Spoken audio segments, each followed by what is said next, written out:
সবচেয়ে কোমল হৃদয়বান ব্যক্তি, দয়াবান ব্যক্তি আমার সাহাবী আবু বকর। সুবহানাল্লাহ বলেন। আরহামু উম্মতি বি উম্মতি আবু বকর।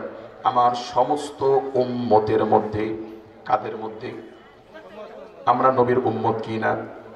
আমাদের 100 বছর পরে যারা আসবে তারা নবীর উম্মত কিনা? কিয়ামতের আগ পর্যন্ত এই পৃথিবীতে যত নবীর উম্মত আসবে, যত আমার নবী যত উম্মত আসবে, সব উম্মতের মধ্যে সবচেয়ে বড় দরবেশ, সবচেয়ে বড় পরহেজগার, সবচেয়ে হৃদয়বান ব্যক্তি যার নাম হলো আবু বকর রাদিয়াল্লাহু তাআলা আনহু। কথা বলেন ঠিক কি না? রাসূল বলেছেন আফদালুন নাস বাদাল আম্বিয়া, নবীদের পরে পৃথিবীর শ্রেষ্ঠ মানুষ আমার সাহাবী হযরত আবু বকর। সুবহানাল্লাহ বলেন। এরকম একজন পরহেজগার, কোটি কোটি মানুষের মধ্যে সবচেয়ে নম্র, সবচেয়ে কোমল ব্যক্তি, তিনি যখন আল্লাহর জমিনে ইসলামের সিংহাসনে বসলেন, তিনি যখন খলিফাতুল মুসলিমিন হলেন, ঘোষণা করলেন আল্লাহর জমিনে কোন মুমিন যাকাত ফরজ হওয়ার পরে একটা উট বাঁধার জন্য যতটুকু রশি লাগে ততটুকু পরিমাণ যাকাত ফরজ হওয়ার পরে কোন মুমিন যদি যাকাত দিতে অস্বীকার করে, যাকাত না দেয়, আমি আবু বকর আল্লাহর জমিনে ওই মুমিনের বিরুদ্ধে আমি জিহাদ ঘোষণা করছি। আল্লাহু আকবার বলে। উম্মতের সবচেয়ে কোমল ব্যক্তি, কিন্তু তার সিদ্ধান্ত হলো মুসলমান পরিচয় দিয়ে আল্লাহর বান্দা আল্লাহর সমাজে থাকবে, যাকাত দিবা না, হতে পারে না। কথা বলেন। আজ যাকাতের সিস্টেম আছে, যেই দেশে যেই সময় মানুষ দোকানে বাকি খেয়ে টাকা দিতে চায় না, বিপদে পড়ে কর্জে হাসানা নিয়ে পাওনাদারের টাকা দিতে চায় না, আছে না নাই? যেই যুগের মানুষ টাকা হাওলাত নিয়ে দিতে চায় না, ওই যুগের মানুষ যাকাত দেয় বলে আপনাদের মনে হয়? এখানে আমরা যারা আছি আমরা মধ্যবিত্ত বেশিরভাগ মানুষ, আমাদের যাকাত ফরজ হয় 500, 1000, 2000, ঠিক কি না? কিন্তু আমাদের নারায়ণগঞ্জ, গাজীপুর, ঢাকা, মানিকগঞ্জ এই শিল্প নগরীতে লক্ষ লক্ষ শিল্পপতি আছে, লাখপতি আছে। কথা বলেন ঠিক কি না? যাদের যাকাতের টাকা লক্ষ লক্ষ কোটি কোটি টাকা যাদের যাকাত আসে, ওই জালিম গুলো, যেই জালিম সারা মাস শ্রমিককে দিয়ে কাজ করিয়ে নিয়ে ঈদের সময় বোনাস দেয় না, শ্রমিকের বেতন দেয় না, শ্রমিকরা বেতনের দাবিতে রাস্তায় আন্দোলনে আসে, আমাকে বলেন যে জালিম গুলো শ্রমিককে দিয়ে কাজ করিয়ে নিয়ে বেতন দেয় না, বোনাস দেয় না, এমন জালিম যাকাত দেয়, এটা কি আপনাদের বিশ্বাস হয়? অথচ এই জালিম গুলো রাষ্ট্রের ভ্যাট ট্যাক্স ঠিকই দেয়, ইনকাম ট্যাক্স ঠিকই দেয়। কথা বলেন। এজন্য আল্লাহ পাক বলেন, আমি যখন কাউকে রাষ্ট্রীয় ক্ষমতায় বসাই, আমার পক্ষ থেকে শাসকের প্রতি দায়িত্ব হলো 4টা। বলেন কয়টা? আল্লাযীনা ইম্মাক্কান্নাহুম ফিল আরদি আকামুস সালাহ ওয়া আতাউয যাকাত ওয়া আমারু বিল মা'রুফ ওয়া নাহাউ আনিল মুনকার। আল্লাহু আকবার বলেন। আমি যখন কাউকে রাষ্ট্রীয় ক্ষমতায় বসাই, তার প্রধান দায়িত্ব হলো আল্লাহর জমিনে নামাজকে রাষ্ট্রীয়ভাবে কায়েম করবে। কিভাবে কায়েম করবে? আজ মুসলমান প্রতিটা পাড়া মহল্লা একাধিক মসজিদ, টাইলসওয়ালা মসজিদ, গম্বুজওয়ালা মসজিদ, মুসল্লি নাই, মসজিদ খা খা করে। কথা বলেন ঠিক কি না? মুসলমান আল্লাহর জমিনে থাকবা, নামাজ পড়বা না, হতে পারে না। আল্লাহর জমিনে থাকতে হলে নামাজ পড়েই থাকা লাগবে। কথা বলেন। ইমানদারের জন্য আল্লাহর জমিনে যত আমল আছে, সবচেয়ে দামি আমল হলো নামাজ। বলেন তার নাম কি? একজন শিশুর উপরে রোজা ফরজ হয় বালেগ হলে, পর্দা ফরজ হয় বালেগ হলে। কোন শিশু যদি টাকার মালিক হয়, সম্পদের মালিক হয়, তার প্রতি যাকাত ওয়াজিব, যাকাত ফরজ হয়, কুরবানি ওয়াজিব হয় কখন? যখন সে বালেগ হয়। তখন কি হয়? কিন্তু নামাজ এত আলাদা গুরুত্বপূর্ণ ইবাদত, নামাজ ফরজ হয় 10 বছরে। কয় বছরে? আল্লাহর রাসূল বলেছেন তোমাদের সন্তানের বয়স যখন হবে 7 বছর, এই সন্তানদেরকে পিতামাতার বিছানা থেকে আলাদা করে দিবা, মসজিদে নিয়ে যাবা, নামাজ শিখাবা। আর বয়স যখন 10 বছর তখন নামাজের জন্য মার দিবা। কি দিতে হবে? আল্লাহ রাব্বুল আলামিন কালামুল্লাহর মধ্যে বলেন, কুনতুম খায়রা উম্মাতিন উখরিজাত লিন-নাসি তা'মুরুনা বিল মা'রুফি ওয়া তানহাউনা আনিল মুনকার। জোরে বলেন আল্লাহু আকবার। আল্লাহর কালামে আল্লাহ পাক বলেন, তোমরাই শ্রেষ্ঠ জাতি, তোমরাই শ্রেষ্ঠ উম্মত। উখরিজাত, তোমাদেরকে বের করা হয়েছে, লিন-নাস, মানুষদের মধ্য থেকে। কাদের মধ্য থেকে? আলমে আরওয়াহ, রূহের জগতে যখন সমস্ত বনি আদম আলাইহিস সালামের সব সন্তানেরা, সব নবীর উম্মতেরা যখন একত্রে ছিল আলমে আরওয়াতে, আল্লাহ পাক ওখান থেকে বেছে বেছে আমাদেরকে আলাদা করে আল্লাহ রেখেছেন। আল্লাহু আকবার বলেন। কাজী আল্লাহ আমাদের ব্যাপারে বলছেন, তোমরাই শ্রেষ্ঠ জাতি। উখরিজাত, তোমাদেরকে বের করা হয়েছে, লিন-নাস, মানুষদের মধ্য থেকে। তোমাদেরকে দুইটা দায়িত্ব দিয়েছি, তা'মুরুনা বিল মা'রুফ ওয়া তানহাউনা আনিল মুনকার। বলেন কয়টা দায়িত্ব? দুইটা দায়িত্ব। তোমাদের দায়িত্ব হলো সৎ কাজের আদেশ করা, অসৎ কাজের নিষেধ করা। শ্রেষ্ঠ উম্মত হিসাবে আমাদের প্রতি দায়িত্ব আল্লাহর পক্ষ থেকে কয়টা? জোরে বলেন। তা'মুরুনা বিল মা'রুফ ওয়া তানহাউনা আনিল মুনকার। তোমাদের দায়িত্ব দুইটা, সৎ কাজে আদেশ করবা, অসৎ কাজের নিষেধ করবা। তার দায়িত্ব কয়টা? আল্লাহ রাসূল সাল্লাল্লাহু আলাইহি ওয়াসাল্লাম বলেন, এই দুইটা দায়িত্বের আবার তিনটা স্তর। বলেন কয়টা? সৎ কাজের আদেশ, অসৎ কাজের নিষেধের প্রথম স্তর হলো ফাবিয়াদিহি, কাউকে আদেশ করতে হবে হাত দিয়া। বলেন কি দিয়ে? যারা আমার অধীনস্থ, আমার ছেলে, আমার মেয়ে, আমার দোকানের কর্মচারী, আমার বাড়ির কাজের বুয়া, আমার বাড়ির ড্রাইভার, আমার কেয়ারটেকার, আমার দোকানের কর্মচারী, বলুন এরা আমার অধীনস্থ কিনা? যারা আমার অধীনস্থ, এদেরকে নামাজের আদেশ, যাকাতের আদেশ, খারাপ কাজ থেকে দূরে রাখার ক্ষেত্রে এদেরকে আদেশ করতে হবে। বলুন কি দিয়া? ছেলে আপনার অধীনস্থ, ছেলেকে নামাজের জন্য শাসন করতে হবে। বাবা, তুমি মুসলমানের ছেলে, আমি মুসলমান, তুমিও মুসলমান, বেটা তোমাকে নামাজ পড়েই থাকতে হবে। নামাজ না পড়লে আমার ঘরে তোমার থাকার জায়গা নাই। বলা যাবে না? যদি না সরে, যদি ওর গায়ে হাত তুলতে হয়, পিড়াইতে হয়, প্রয়োজনে খানা বন্ধ করে দেওয়া হোক, বাড়ি থেকে বের করে দেওয়া হোক, আল্লাহর জন্য ওকে নামাজে শাসন করতে হবে। কি দিয়া? আপনার ছেলে পাগলামি করে যদি কারেন্টের খাম্বা দিয়ে যদি উপরে ওঠার চেষ্টা করে, নামানোর চেষ্টা করবেন কি না? আব্বা নামো নামো। যদি কথায় কাজ না হয়, তাহলে তাকে যদি লাঠির বাড়ি দিয়ে নামানো লাগে, বাড়ি দিবেন কি না? এই যে বাড়িটা দিবেন কিসের জন্য? তার কল্যাণে না অকল্যাণে? কাজী তার কল্যাণে, তার মৃত্যুর হাত থেকে বাঁচার জন্য। মুমিন, আপনি যদি ধমক দেন, লাঠি দিয়ে পিটাইতে নামাইতে চান, আপনার ছেলের কাপড়টা একটু নিচে, মুসলমান, আপনার ছেলে জাহান্নামের আগুনের দিকে দৌড়ে যাচ্ছে।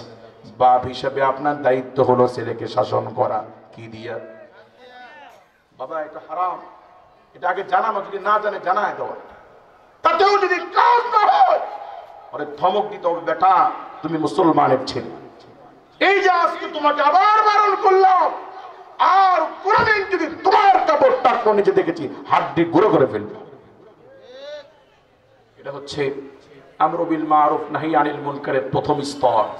কি দিয়ে বলতে হবে? যারা আমার অধীনস্থ, ওদের নামাজ নিশ্চিত করা আমার জন্য ফরজ। আপনি হাজী সাহেব তাহাজ্জুদের সময় উঠে মসজিদে গিয়ে তাহাজ্জুদ পড়েন, স্ত্রী নামাজ না পড়ে ঘুমায়। আপনি তাহাজ্জুদ পড়ে মসজিদে আরো 1 ঘন্টা জিকির করে আওয়াবিনান আপনি ইশরাকের নামাজ পড়েন, আপনার 12 বছরের ছেলে তখনও বিছানায় ঘুমিয়ে আছে। হাজী সাহেব, আপনার তাহাজ্জুদের চাইতে, ইশরাকের চাইতে, জিকিরের চাইতে এই ছেলেকে নামাজ নিশ্চিত করা, প্রয়োজনে নামাজের জন্য তাকে মার দেওয়া, এটা আপনার জন্য বড় ফরজ। আছে আমাদের শাসন। আল্লাহ পাক কালামুল্লাহর মধ্যে বলেন, মিল্লাতা আবিকুম ইব্রাহিম ওয়া সাম্মাকুমুল মুসলিমিন।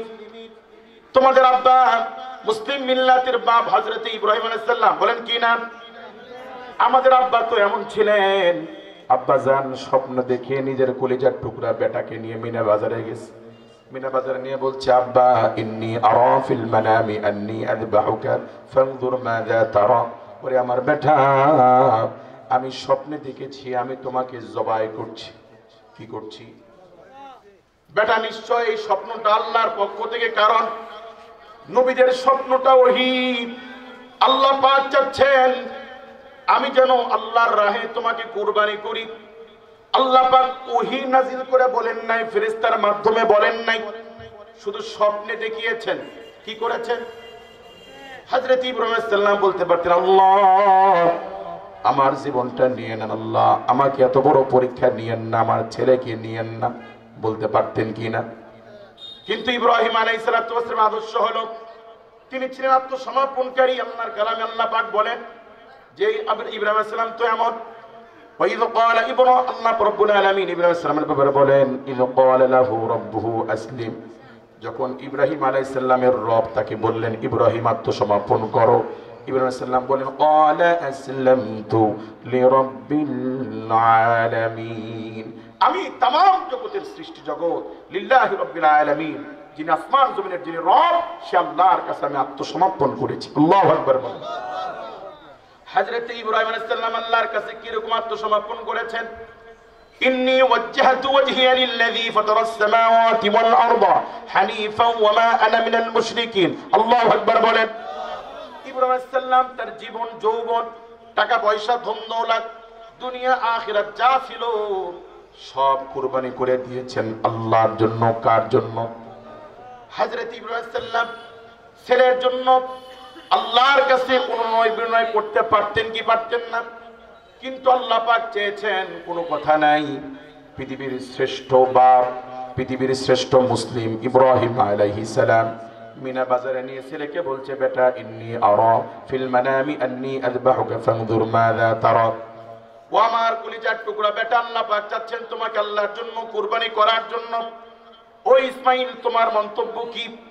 যোগ্য বাবার যোগ্য ছেলে জবাব দেয়, ক্বালা ইয়া আবাতি ফাআল মা তু'মার সাতাজিদুনি ইনশাআল্লাহু মিনাস সাবিরিন। আল্লাহু আকবার বলেন। ও আমার আব্বা, আল্লাহ পাক আপনাকে যে নির্দেশ দিয়েছেন সেই নির্দেশ আপনি পালন করুন, ইনশাআল্লাহ আল্লাহ চাহে তো আমাকে সবরকারীদের মধ্যে, ধৈর্যশীলদের মধ্যে পাবেন। হযরত ইব্রাহিম আলাইহিস সালাতু ওয়াস সালাম আল্লাহর খুশির জন্য জমিনে ছেলেকে শোয়া বারবার ধারালো ছুরি দিয়ে গলা কাটার চেষ্টা করছে। আল্লাহু আকবার বলেন। মুসলমান আমার, আপনার আব্বা আল্লাহর খুশির জন্য যদি নিজের ছেলেকে জমিনে শোয়া আল্লাহর খুশির জন্য যদি ইব্রাহিম আলাইহিস সালাম ছেলেকে গলায় ছুরি চালাইতে পারে, ওই আব্বার সন্তান হয়ে আল্লাহর জন্য নিজের ছেলে মেয়ের ক্ষেত্রে, নিজের বিবির ক্ষেত্রে জবাই নয়, আমরা কি ওদের ভালোর জন্য 2-4টা চড় থাপ্পড় দিতে পারবো না? ইনশাআল্লাহ। আমরা হয়তো একদিনে রাষ্ট্র পাল্টাইতে পারবো না, একদিনে সমাজ পাল্টাইতে পারবো না, কিন্তু আমরা চাইলে একদিনে আমাদের ঘর পাল্টাইতে পারি। কথা বলেন ঠিক কি না? যে আমার ঘরে কেউ বেনামাজি থাকতে পারবা না, হয় থাকো না হলে রাস্তা মাপো। কথা বলেন। কারণ তোমাদের জন্য আমি আখিরাতে ধরা খাইতে পারবো না। আল্লাহর কালামে আল্লাহ পাক বলেন, তাহতা আকদামিনা লিয়াকুনা মিনাল আসফালিন। সন্তান যখন জাহান্নামে সাব্যস্ত হবে, ওই সময় জাহান্নামে যাওয়ার আগে সন্তান বলবে, আল্লাহ ওই আব্বা আম্মা যারা আমাকে জন্ম দিয়েছিল, আমাদেরকে বড় করেছিল, নামাজ শেখায় নাই, নামাজের জন্য শাসন করে নাই, আল্লাহ তাহতা আকদামিনা, আজকে আমি তাদেরকে পদদলিত করে পাড়ায় পাড়ায় আমি জাহান্নামে যেতে চাই। নাউজুবিল্লাহ বলেন। মুআজ্জাজ হাজিরিন, আমার কথা ভালো করে মনোযোগ দিন। আমি বক্তা আর কোনদিন আসতে পারবো কিনা আমার জানা নাই, আমি আর বাঁচবো কিনা আমার জানা নাই। যদি পারেন এই দুনিয়ার ব্যাপারে আল্লাহ পাক কোরআনুল কারীমের মধ্যে একটা দর্শনের আয়াত আল্লাহ পাক বলেন, ওয়ামাল হায়াতিদ দুনিয়া ইল্লা মাতাউল গুরুর। মুমিন, এই দুনিয়া হলো একটা ধোঁকাময় জায়গা। বলেন দুনিয়া কি? যেই সন্তানের জন্য আপনি খেয়ে না খেয়ে ভবিষ্যৎ গড়েন, যেই সন্তানের জন্য বিল্ডিং করার স্বপ্ন দেখে হজে যান না, হজ ফরজ, চিন্তা করেন জমি বিক্রি করা লাগবে হজ করতে গেলে, জমি যদি বিক্রি করি ছেলের জন্য বাড়ি ঘর করতে পারবো না। কুরবানি ওয়াজিব, কুরবানি দেয় না, কারণ কুরবানি দিলে 20-30 হাজার টাকা খরচ হবে, কুরবানি না দিয়ে টাকা জমাইলে ছেলের জন্য ভবিষ্যৎ গড়বে। এরকম আমরা সন্তানের ভবিষ্যৎ গড়তে গিয়ে আখিরাতকে বিসর্জন দিই কি দিই না? মুআজ্জাজ হাজিরিন, এই সন্তানই জীবনের কোনো এক সময় আপনি যখন বুড়া হবেন, বৃদ্ধ হবেন, আপনি যখন বিছানায় পড়বেন, ওই সন্তানের কাছে জীবনের কোনো এক সময় আপনাকে তারা মনে করবে এই বাড়ির সবচেয়ে বড় বোঝা। যেই স্ত্রীর জন্য কষ্ট করে খেয়ে না খেয়ে আব্বা আম্মার কাছ থেকে বউকে দূরে নিয়ে এসে শহরে রেখেছেন, জীবনের কোনো এক সময় যদি আপনি অভাবী হন, চাকরি চলে যায়, বিছানায় পড়েন, পাগল হয়ে যান, তারা আপনাকে বোঝা মনে করবে। এই পৃথিবীতে কেউ কারো আপন না। কথা বলেন। দুনিয়াতে 5 জন ক্রাইম, চোর, ডাকাত, যখন তারা ক্রাইম করতে যায়, একজন আরেকজনের খুব ভালো বন্ধু, কিন্তু একজন যদি ধরা পড়ে যায়, ওই ধরা পড়া বন্ধু হয়ে যায় বাকি সবার তখন চিন্তার কারণ শত্রু। কথা বলেন। ঠিক আজকে যারা আপন, আপনার ছেলে, আপনার মেয়ে, আপনার স্ত্রী, যেদিন হাসরের মাঠে আপনার কাছে একটা নেকি চাইতে আসবে, আপনি নেকি দেওয়ার ভয়ে যখন ছেলে মেয়েকে অস্বীকার করবেন, ওরা তখন ওদের মামলা থেকে বাঁচার জন্য সব দোষ চাপায় দিবে আপনার দিকে। কার দিকে? দুনিয়াতে স্ত্রীর জন্য বাড়ি দিয়েছেন, গাড়ি দিয়েছেন, গহনা দিয়েছেন, দেন মোহর নির্ধারণ করেছিলেন বিয়ের সময় 1 লক্ষ। কত? মনে করুন 95,000 টাকা দিয়েছিলেন, 5,000 টাকা তখনও বাকি, কিন্তু এই 5,000 টাকা হয়তো মোহরনা বাবদ আমরা দেই নাই, কিন্তু অন্য দিক থেকে হয়তো আমরা লক্ষ লক্ষ টাকার জিনিস দিয়েছি। বিশ্বাস করুন, এই স্ত্রী আখিরাতে যখন তার নেকি দরকার হবে, একটা নেকি যদি কম হয়, সারা হাসরের মাঠ ঘুরে যখন নেকি পাবে না, ওই সময় ওই 5,000 টাকার দাবি নিয়ে আপনার সামনে দাঁড়াবে, আল্লাহ ওই বেচারা আমার সাথে সংসার করেছিল, 1 লক্ষ টাকা দেন মোহরে, আল্লাহ 95,000 টাকা দিয়েছিল, 5,000 টাকা এখনো বাকি, আজকে দেন মোহর, না নিয়ে আমি জাহান্নামে যাব না। এটা দুনিয়া। কাজে আল্লাহ পাক গুনামাল হায়াতুদ দুনিয়া ইল্লা মাতাউল গুরুর, এই দুনিয়া একটা ধোঁকা। বলেন কি? কাজে মুমিন কেউ কারো না। আপনি স্বপ্ন দেখেন আপনার সন্তানকে নিয়ে, আর আপনার সন্তান স্বপ্ন দেখে তার বেটাকে নিয়ে। কথা বলেন। কাজে মুমিন নিজে নামাজ পড়েন না, এটা একটা গুনাহ। আপনি বেনামাজি হওয়ার কারণে বউ বেনামাজি, স্বামী স্ত্রী বেনামাজি হওয়ার কারণে সন্তানও বেনামাজি। কথা বলেন। এরা সব দোষ আপনার কাঁধে চাপায় দিতে চাবে। কাজে আল্লাহর জন্য, আখিরাতের মামলা থেকে বাঁচার জন্য আজ থেকে কঠোর হন। আমার ঘরে তুমি বউ থাকলে থাকো, না থাকলে রাস্তা মাপো। নামাজ নিয়ে কোনো কম্প্রোমাইজ নাই, কোনো সার নাই। পারা যাবে ইনশাআল্লাহ। বিশ্বাস করুন যে আব্বাজানেরা, আল্লাহর জন্য যে যত শক্ত হবে, হয়তো ওরা রাগ করবে, অভিমান করবে, কিন্তু আপনি যত বুড়া হবেন, আল্লাহ পাক আপনার ইজ্জত সম্মান তত বেশি এদের কাছে বাড়ায় দিবে। কাজে বুড়াকালে যদি ইজ্জত নিয়ে মরতে চান, বুড়াকালে যদি ভালোভাবে থাকতে চান, তাহলে ছেলে মেয়েদেরকে নামাজের জন্য শাসন করবেন তো ইনশাআল্লাহ। পারা যাবে? আল্লাহ পাক আমাদেরকে আল্লাহর জন্য শক্ত হওয়ার, কঠোর হওয়ার তৌফিক দান করুন। বলছিলাম যে সব কিছুর মূলে হচ্ছে শাসন।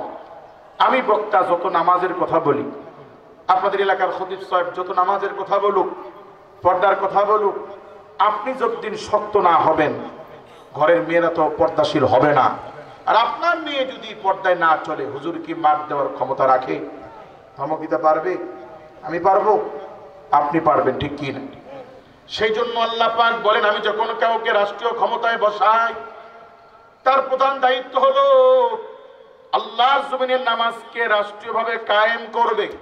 কি করবে? তার কারণ হলো নামাজ যখন আমরা পড়ি, নামাজের মূল শিক্ষা আল্লাহ আমাকে দেখছেন, আমি আল্লাহর সামনে আছি, ঠিক কি না? নামাজ পড়াকালীন সময় মন চলে যায় দোকানে, মন চলে যায় বাড়িতে, মন চলে যায় জমিতে, কিন্তু মনকে বুঝাইতে হয়, মন আমি তো নামাজি, আল্লাহ আমাকে দেখছেন, আমি আল্লাহর সামনে আছি। আমি কার সামনে আছি?